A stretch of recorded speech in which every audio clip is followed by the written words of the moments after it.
Ladies and gentlemen, the next President of the United States, Mayor Pete Buttigieg.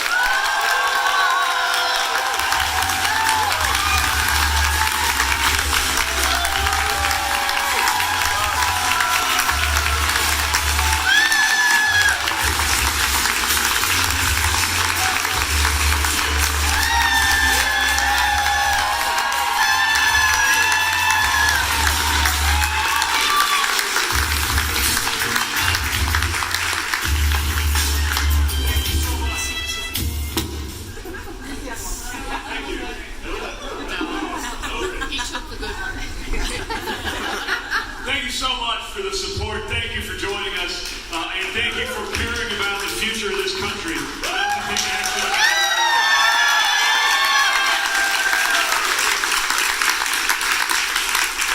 It is almost exactly 1 year since we started this effort. An exploratory committee with 4 people on staff in an office space in South Bend, roughly the size of the stage where I'm standing, with no big email list, no big senator's pack, a personal fortune of literally thousands of dollars to work with.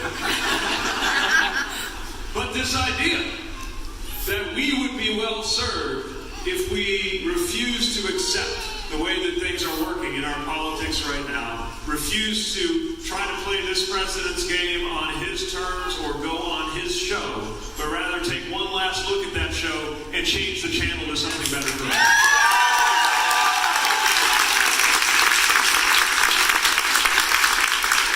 And against all the odds, and against a lot of the expectations, we have now come to this point. And it's thanks to you.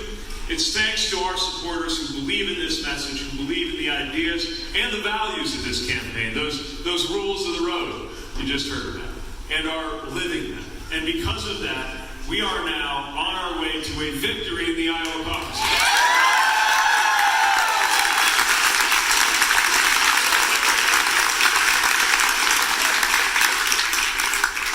Yesterday was what we call a 4-state day. Woke up in South Carolina, connected with some supporters in Boston, campaigned in New Hampshire, and then by the time I hit the pillow, we were here in Illinois. So it's strange to think that for the next 9 days, I will be in the same state the whole time, but that's exactly where I need to be. And I'm so thankful for you.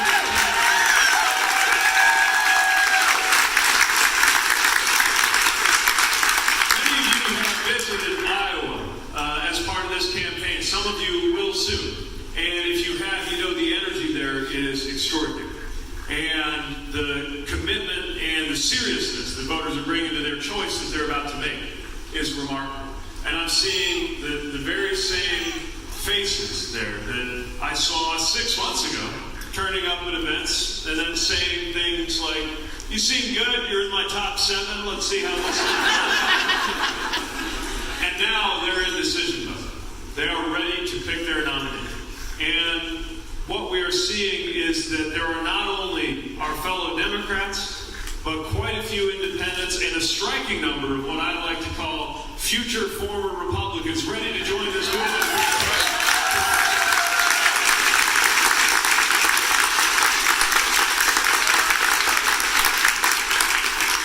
Everyone I meet in Iowa and across the country is ready for that day that I always talk about when I begin my speeches with voters. That first time that the sun comes up over Lake Michigan and Donald Trump is no longer the president of the United States.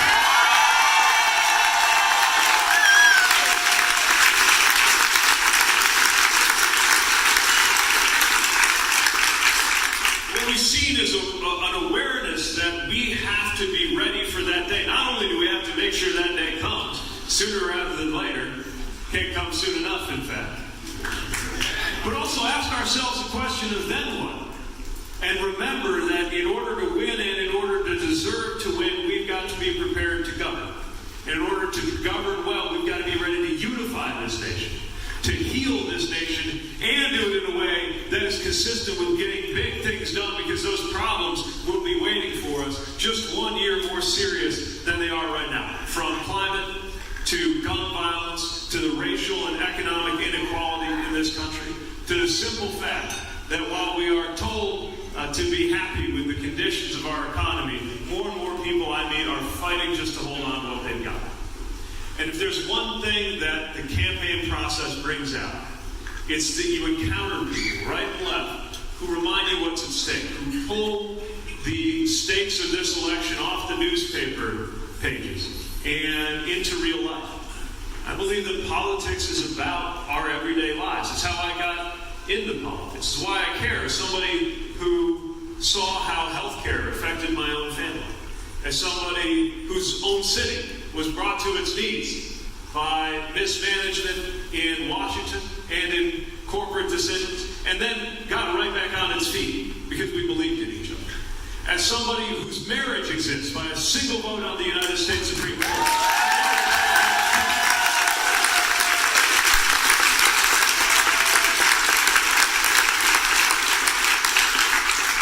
And now I'm meeting people who remind me what's at stake on the ground, in the most unlikely places. I got a question about border policy from a teenager in Emmitsburg, as conservative and rural in areas you will find in Iowa, who raised her hand to ask me what we were going to do about family separation. Not because she's a policy buff, but because her father walked out on their family a few years ago. She had the courage to share this with a room full of people, because it is why she knew exactly what happens when a family gets separated. She already has the moral imagination to link her experience to that of a 6-year-old Salvadoran boy she's never met 1,000 miles away, and know what he's up against, and know that in some way through the political process she can be part of the solution that knits everybody together.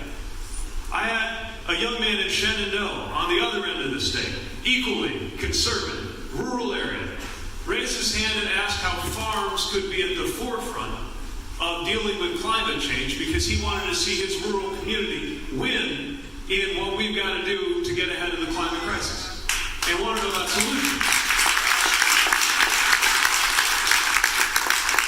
I'm constantly encountering Americans with the moral authority of those not yet even old enough to vote. I'm looking at Max and Brooke and Jackson over here with their parents, who remind us of what is at stake, both in making sure we support the most vulnerable among us, and even more importantly, making sure we unlock what they can bring in order to make us and our nation better off. That's what's at stake in this election.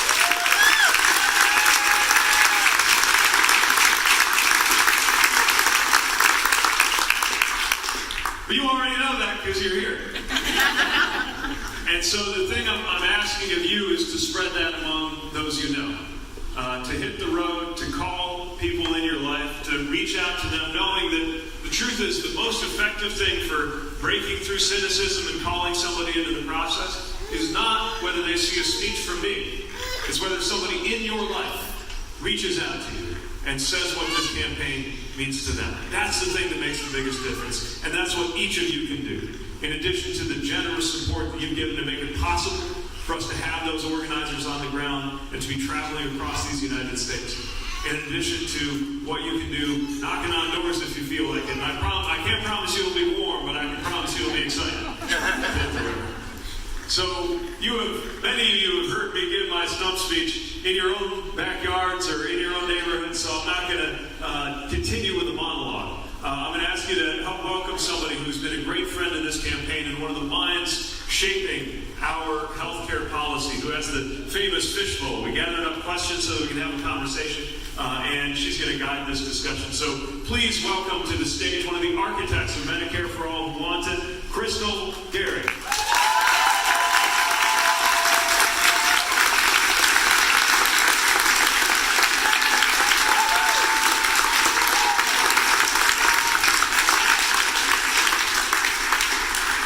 Good afternoon, everyone. It is wonderful to be here, and I will not waste any time in getting to the questions, because I know those of you who have asked questions are anxious to hear what the mayor has to say. All right, this first question is from Susan. She says, Trump has eliminated almost all of our environmental protections. I have personally been adversely affected by continuous discharges of cancer-causing chemicals into the water and air. U.S. Steel claims they haven't really broken any laws, which at this point is probably true. If elected, what will you do to reverse the effects of these health hazards and others like them to be placed daily around our country? And if that's your question, give a shout so I can be looking toward you. There you are. Thank you for coming and thank you for lifting up environmental justice. First of all, personnel is policy. So when I'm president, we're going to have someone in charge of the EPA who believes in protecting the environment and believes in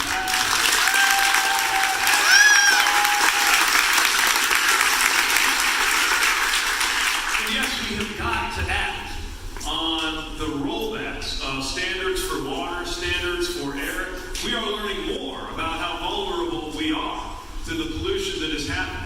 Not just the dangers of climate change, but things that affect our health at every turn. So we should have more, not less, tools in order to deal with it.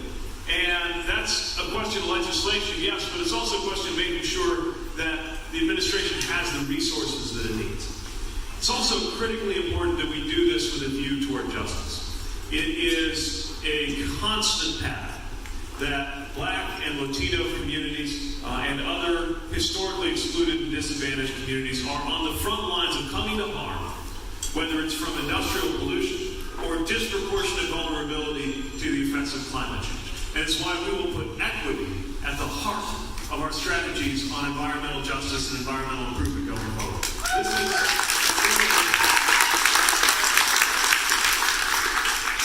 We've seen it in our own community, and what we've seen is often the funds don't follow the enforcement. We've got to make sure we're actually ready to commit the funds to do the cleanups that have to happen.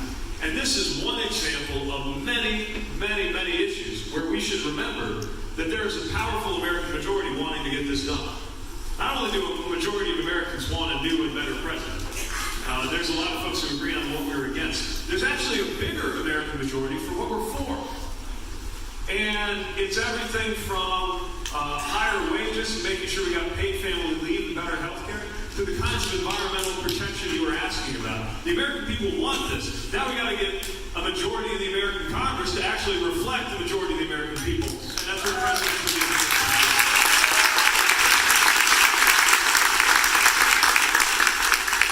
Mayor Pete, I have a question for you, Mayor Pete. How will you advise a transgender, queer, or non-binary teen who is disowned by their wealthy, homophobic parents and therefore cannot afford college because you oppose universal free public education and the majority of voters do? Well, I have great news for you. That person will get free college under my plan.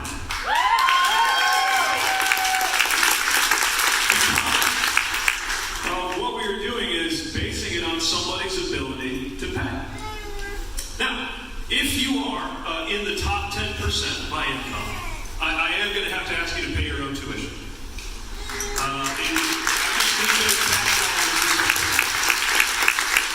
And I think this is a pretty good way forward. Matter of fact, none other than Bernie Sanders believed this is the right thing to do a couple of years ago. So I think this is a great area for us to come together with a common sense solution that targets our dollars on those who most need it. Okay. All right. Question is from Maria. If you had to pick one word to inspire our next generation to find a way forward as adult citizens of our nation, what would it be? Belonging. This campaign is about belonging. Look, we've got to recognize what we're up against in terms of policies and in terms of tone. The tone that this president has set for this country, the way that he talks to the American people, but increasingly the way the American people are talking to each other. When we share the same values, when we share values in terms of love of country, that has to be based on the awareness that if we're serious about love of country, that's not just reflected in chest thumping of a military parade. It is impossible to love a country if you hate half of the people in it. Our country's made of people.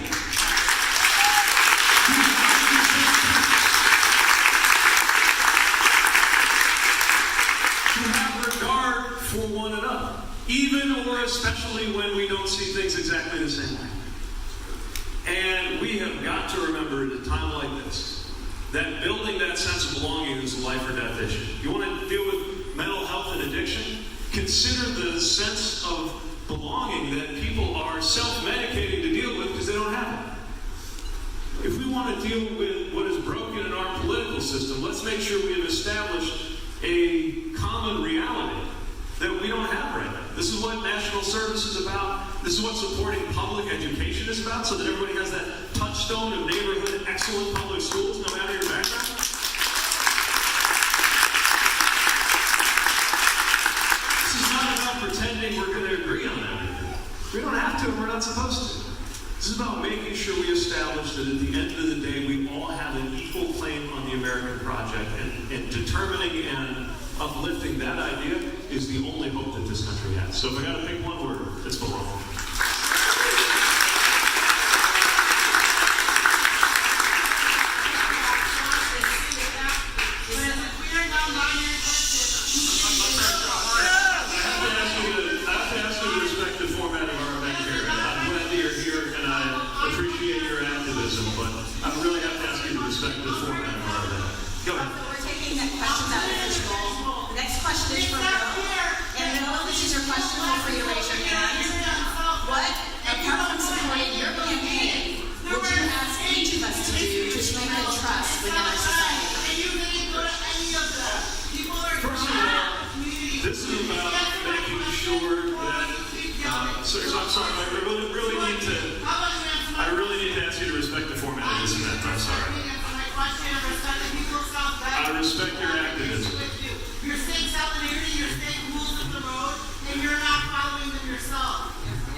So it's false that... Right.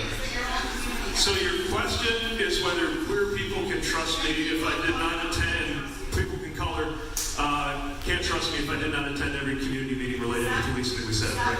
Right, so we created those meetings in order to make, actually let me back up so everybody knows what we're talking about here. Last year we lost a member of our community. His name is Eric Logan, and he lost his life in a shooting with a police officer. Now, the police officer said he was attacked with a knife, but the body camera wasn't activated. For that reason, I called for an outside investigation into what happened in order to build trust. That outside investigation is still taking place. But we knew as a community, we couldn't wait for an investigation to take steps that would empower community members in order to be able to shape how our community is kept safe. Look, when you're a mayor, This is not something that you deal with in theory. This is not something that's just playing out on the news. This is not something we legislate. You have to figure out what to do on the ground. And what we knew was that a process that empowered community members would lead to greater trust and would lead to greater answers.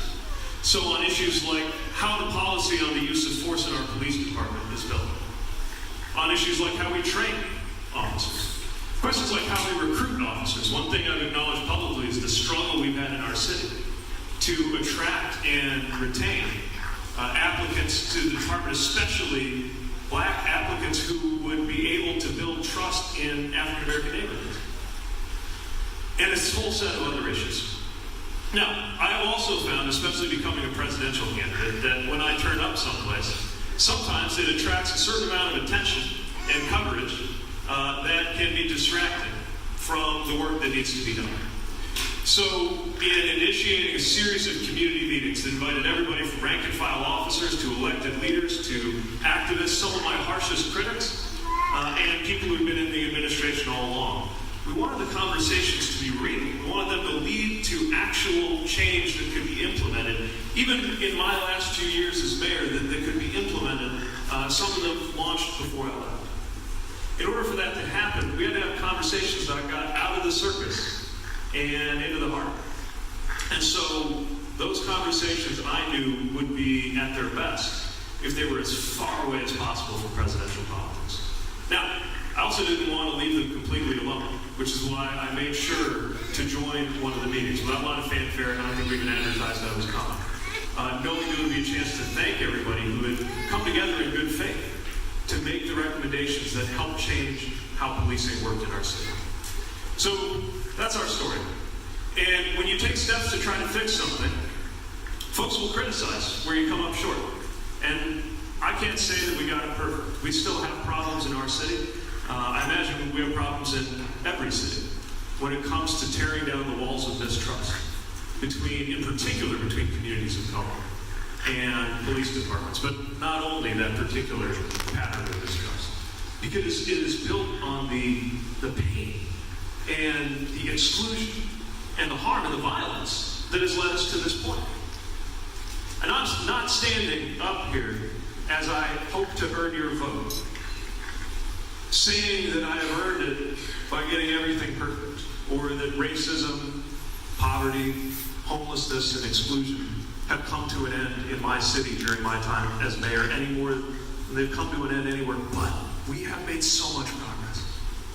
The reason why we have the support that we do in South Bend, not 100%, of course I've got critics, but the reason I have the level of support, in particular, the reason why the strongest minority support that I have is from the people in South Bend, is because we have worked side by side in good faith and gotten results. And that's what we're going to have to do as a country. The president doesn't have any more of a magic solution than a mayor does, but there are concrete things that have to be done differently. Using the powers of the presidency to deliver greater justice, especially when it comes to issues around policing. And it matters who's in the White House.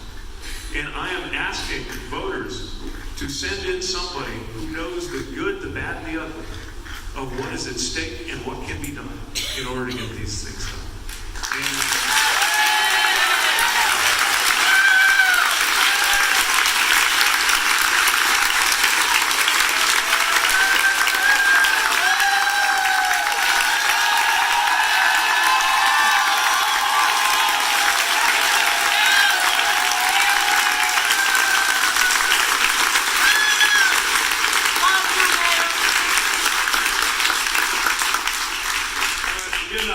I guess our time is up. I tried to be concise in my answers, but that one touched enough things that I had to unpack a little bit. So I gather our time is up, but please give one more big thank you to Crystal for being our guest.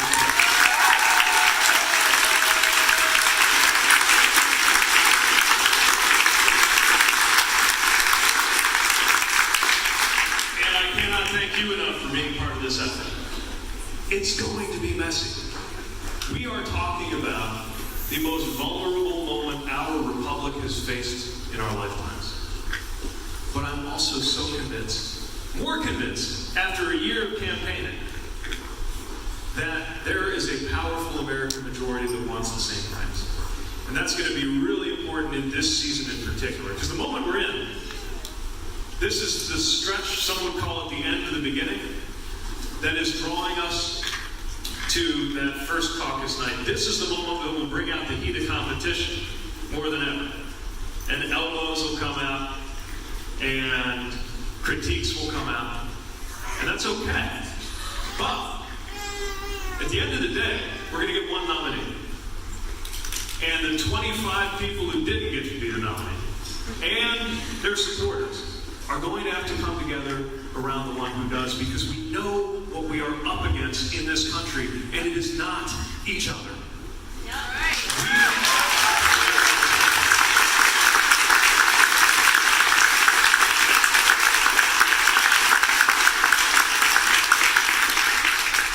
So, Mayor Pete! my question is, are you ready to get this up together?